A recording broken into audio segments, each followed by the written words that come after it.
Gazette du Togo, une vision sur l'actualité togolaise et sur le monde. La CEDEAO venir ici, d'abord nous dire qu'ils ne sont pas intéressés par nos problèmes de constitution, et ensuite ils sont venus faire une observation des élections. Eh bien, entre la CEDEAO, l'Union africaine, la francophonie, ils ont été moins de 70 personnes, pour observer des élections sur toute l'étendue du territoire national où nous avons 14 271 bureaux de vote. 14 271 bureaux de vote. Qu'est-ce qu'ils peuvent observer et qui puissent représenter toute la diversité? Juste au moment où la conférence de presse devait commencer. Mais comme les journalistes sont très outillés, eh bien, nous avons le minimum qu'il faut pour nous parler et pour avoir quelques images. Alors la question, c'est de savoir qu'est-ce que nous allons faire alors que toutes les voies d'expression sont fermées. Aucune dictature à travers le monde ne résiste à un peuple. Et aujourd'hui, le peuple togolais est indigné. Le peuple togolais est révolté parce que le régime en place ne lui donne pas de considération. Le peuple togolais ne peut pas rester à subir indéfiniment. Le temps de subir est passé. Le temps est venu de refonder les institutions de la République, de redonner une valeur plus saine aux institutions de la République.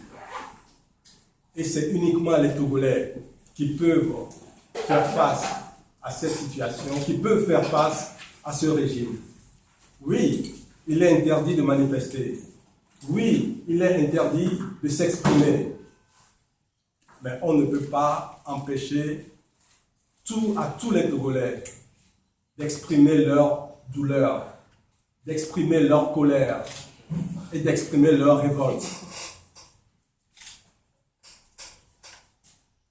Quand le moment sera venu, quand le peuple togolais aura décidé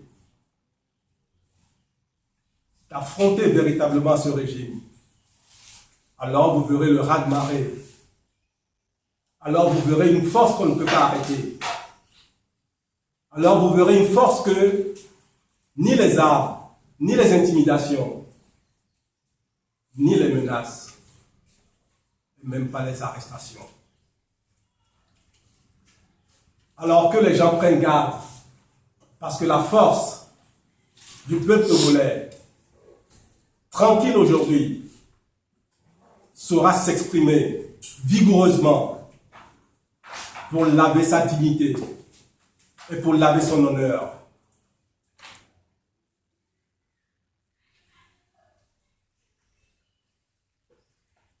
On a trop déconsidéré les Togolais. On a trop piétiné les Togolais pendant des décennies, jusqu'à ce jour. C'est un régime à qui on a tout permis, absolument tout. Alors aujourd'hui, ils se permettent ce à quoi personne n'avait jamais pensé. Changer une constitution sans tenir compte de l'avis des citoyens du pays. Je pense qu'aujourd'hui, tout le monde a compris que le choix qui a été porté sur M. Faure Gnassingbé il y a 19 ans était un mauvais choix. Il était supposé conduire le Togo en un mandat à la démocratie. Ça n'a pas été fait. Bien au contraire, le seul objectif qui est poursuivi aujourd'hui, c'est la confiscation du pouvoir. Non, non et non. Nous ne laisserons pas faire. Les Togolais ne laisseront pas faire.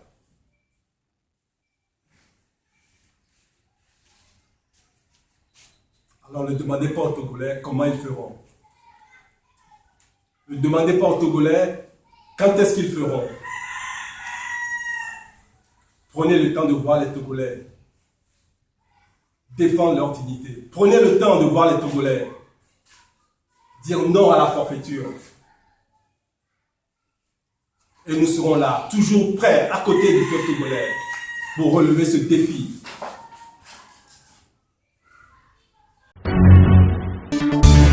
La Gazette du Togo, une vision sur l'actualité togolaise et sur le monde. Rejoignez-nous sur le www.lagazettedutogo.com ou sur nos comptes Facebook, Twitter et YouTube. Pour tout contact, écrivez à contact@lagazettedutogo.com ou appelez le 92 80 88 53.